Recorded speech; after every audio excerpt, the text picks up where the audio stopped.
وما ارسلناک الا رحمۃ للعالمین۔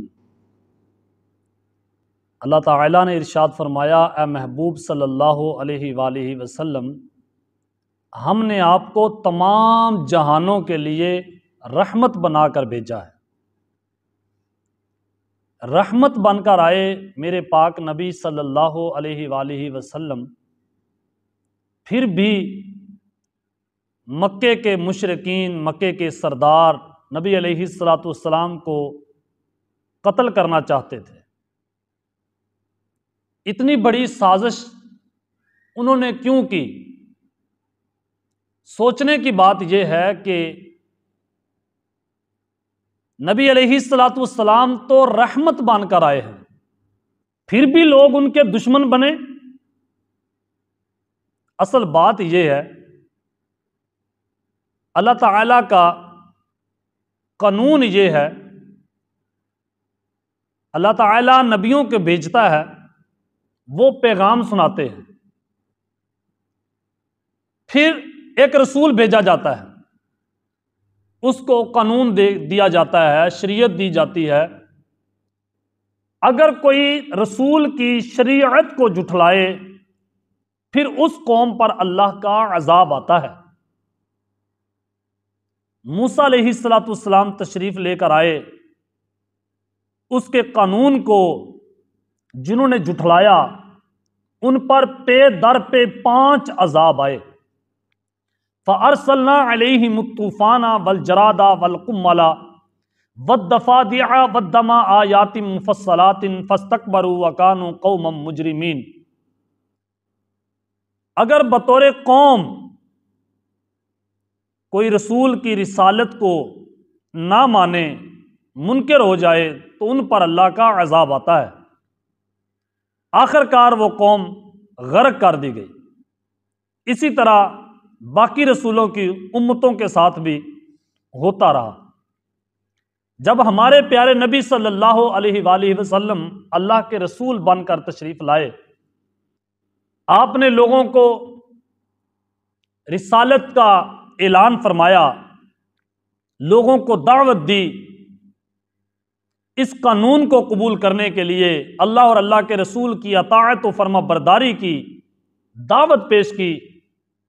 لوگوں نے جھٹلایا، یہاں تک کہ وادی طائف میں جب حضور علیہ الصلوۃ والسلام تشریف لے کے گئے، انہوں نے حضور علیہ الصلوۃ والسلام کی مہمان نوازی کرنے کی بجائے ان پر پتھراؤ کیا۔ حضور علیہ الصلوۃ والسلام کو اتنی تکلیفیں دیں، آپ کے ساتھ آپ کا غلام تھا، وہ روتا تھا۔ حضرت زید بن حارثہ رضی اللہ تعالی عنہ حضور علیہ الصلوۃ والسلام کی حالت دیکھ کر، حضرت زید کی آنکھوں میں آنسو تھے۔ ادھر سے عذاب والے فرشتے آ گئے قانون کے مطابق کہ اے اللہ کے رسول صلی اللہ علیہ وآلہ وسلم، اللہ کا یہ قانون ہے، اس کا یہ دستور ہے، جو لوگ، جو بستی والے، جو علاقے والے اللہ کے رسول کی بات کو نہیں مانتے، ان پر اللہ کا عذاب آتا ہے۔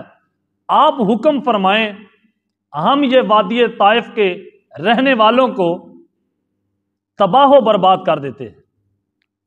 حضور علیہ الصلوۃ والسلام نے ارشاد فرمایا، میں لوگوں کے لیے عذاب مانگنے نہیں، میں تمام جہانوں کے لیے رحمت بن کر آیا ہوں۔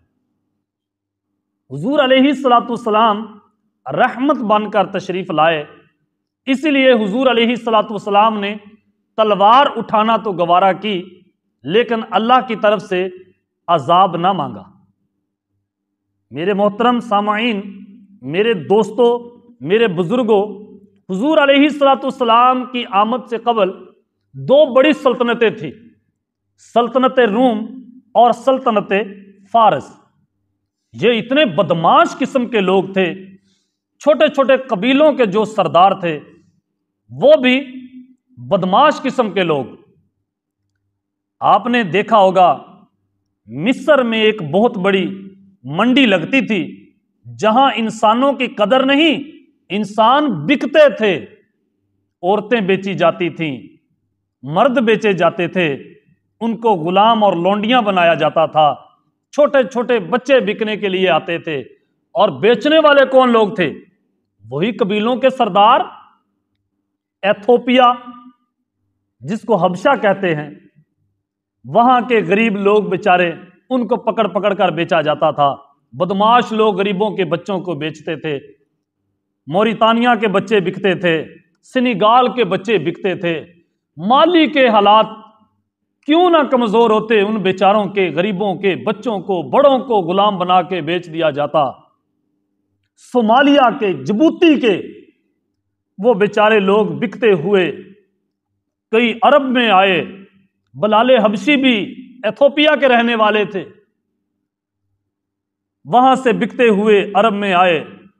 اب یہاں غلاموں کی کوئی قدر نہیں تھی، جو غلاموں کو خرید کے لاتا تھا کسی نے کیا قدر کرنی ہے۔ اب ہمارے اس دور میں لوگ جانوروں کی قدر کرتے ہیں۔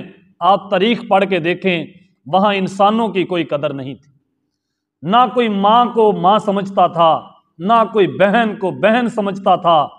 اگر بہن کے ساتھ بھائی کی لڑائی ہو جاتی، سگا بھائی اپنی بہن کو بیچ دیتا۔ دیکھیں، پھر نبی علیہ الصلوۃ والسلام اس دنیا میں تشریف لائے، جو ظلمت کا اندھیرا تھا، اللہ نے چاہا کہ یہ اندھیرا دور ہو جائے۔ مظلوموں کی دعائیں تھی اللہ کی بارگاہ میں، اے اللہ کوئی ایسا بھیج دے جو ہمارے دردوں کو سکھوں میں تبدیل کر دے۔ اے اللہ کوئی ایسا بھیج دے جو ماؤں کو عزت دلا سکے، جو بہنوں بیٹیوں کے سروں پہ چادریں ڈال سکے۔ اے اللہ کوئی ایسا بھیج دے جو غریبوں کا غم خار ہو۔ اے اللہ، مظلوم دن رات دعائیں مانگتے تھے، اور سرداروں نے بڑے بڑے خدا بنا رکھے تھے۔ وما تفرقوا الا من بعد ما جاءهم العلم بغيا بينهم۔ پھر ایک کے پاس علم آتا تو وہ دوسرے کی حسد میں پھر نیا ایک فرقہ بنا لیتا۔ علم آنے کے بعد انہوں نے فرقے بنائے، کس بنا پر؟ حسد کی بنا پر۔ حسد کی وجہ سے نئے نئے فرقے، نئے نئے خدا اپنے اپنے بنا لیے۔ کوئی ادھر اپنا خدا بنا کے بیٹھا ہے، کوئی ادھر اپنا خدا بنا کے بیٹھا ہے۔ کوئی آئے جو ایک خدا کی شناخت کروائے، کوئی آئے جو ان غریبوں کا مددگار بنے، کوئی آئے جو ان ظالموں سے ان مظلوموں کو چھڑوا کے لے جائے، کوئی آئے جو مظلوموں کو بھی کوئی سیٹ دے، کوئی آئے جو ان بیچارے درد مند لوگوں کے درد سنے۔ پھر اللہ نے مظلوموں کی دعاؤں کو قبول فرمایا۔